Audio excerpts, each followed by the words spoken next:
What if I told you that the biggest reason your team ignores your fancy dashboards is you? It's hard to hear, but it's true. You've got an idea that could save your team hours, maybe even entire days. But the minute you bring up automation, all you get is blank stares, and we've always done it that way. Sound familiar?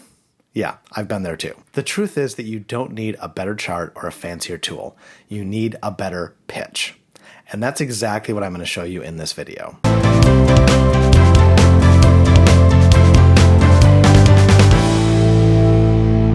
Welcome to the channel. If you're new here, I'm Mike. I'm a senior finance leader, and over the last decade, I've worked in finance everywhere from the Fortune 100 all the way to brand new startups. And over that time, I've had my share of automation projects go ignored. One time, my team spent a month building this beautiful dashboard. It had everything our old reporting had. It even had the ability to drill down. It had the ability to do rate volume mix analysis right in it. We rolled it out. We were so excited. We sent it to more than 100 people. And a few weeks later, I checked the access logs, and the only people who'd logged in were my team.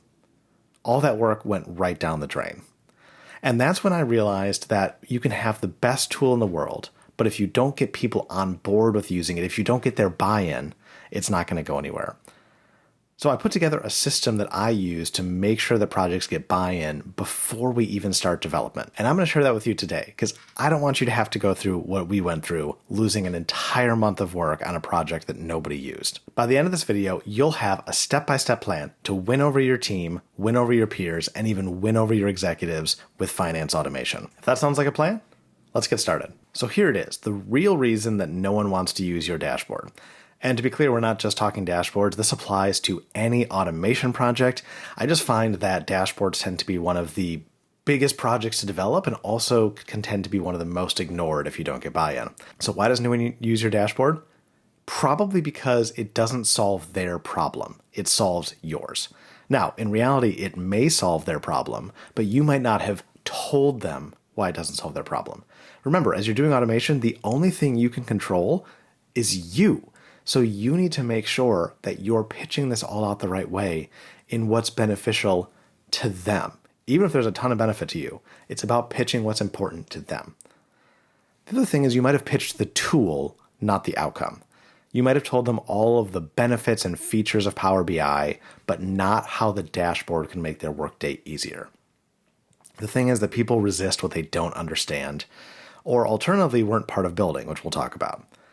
You need to fix this by shifting the focus from look what I built to here's how this helps you. Make it about the other person. Have any questions so far? Go ahead and drop them down in the comments. I read and respond to every single one, and I'm more than happy to help you out. So what's the first mistake people make with this? Well, it's pitching to everyone the same way.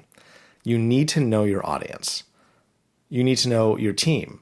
They're going to be scared that this could replace them. You need to show them that it saves them time so they can add more value to the company. Your peers will probably be worried that it will break their workflow. You need to show them smooth handoffs and how this makes your team more available to them, more responsive, and better partners. And executives? Well, they just want ROI. They want to know how this will save money or make the company more efficient. For them, you want to speak in dollars and cut all the crap about data. They don't care about the intricacies of the data model. They want to see how this is going to benefit the organization, hard dollars or efficiencies. One message doesn't work for everybody. You need to speak the language of each of these three groups. And if you really want people to listen, you need to show them what it costs them to stay the same. Your team, it costs them longer hours in the office. Your peers, it costs them slower handoffs because everybody's buried in manual processes and don't have time to partner together. And executives, well, it's costing them money because salaries are money, and every hour you're spending copying and pasting data into Excel is an hour you're not spending trying to benefit the company. The key to this is you don't want to pitch a revolution. You want to give people a pilot instead to get them comfortable. Don't say that you're going to come in and take away everything that they know and love. Come in and say, I'm going to change one thing and it's going to make your life better. Choose one painful and measurable process, one process that people absolutely hate, that takes way more time than it should. Automate that process with the buy-in and support of the team around you. Track the time savings, track the benefits, share the win with everyone around. You need to create a feedback loop so that you're constantly getting feedback and improving versus trying to shoot for a perfect rollout. Pilots build trust because they show actual demonstrations of what works and how it's going to impact people's lives. This will work better than any PowerPoint you could ever give because PowerPoints are just ultimately words on the page at the end of the day. People will get on board with what they can see, believe, and feel the benefits of. If you're enjoying this video, then make sure to click the link down in the description and join my weekly newsletter, Finance Automation Insider. Every single Thursday, I'm going to send you a newsletter packed full of automation tips to help your workflow and help your career. You don't want to miss it. So now you want to know the easiest way to lose support on your project? Going dark after launch. You want to keep everybody in the loop. With automation, it's always best to over-communicate. It's really easy to delete an email. It's also really easy to feel ticked off and confused when you're not getting the communication. So always lean towards over-communicating. Share wins early and often, especially if other people are helping. Share the praise. If people are helping you, tell their bosses what a great job they're doing.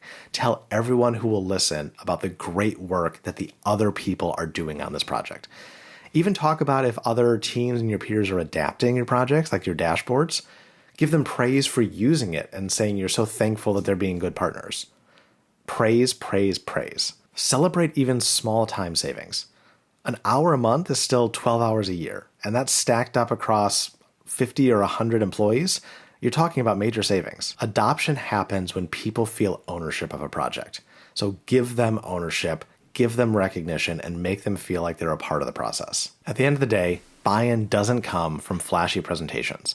Buy-in comes from empathy, understanding people, understanding their concerns, understanding what they care about, and execution.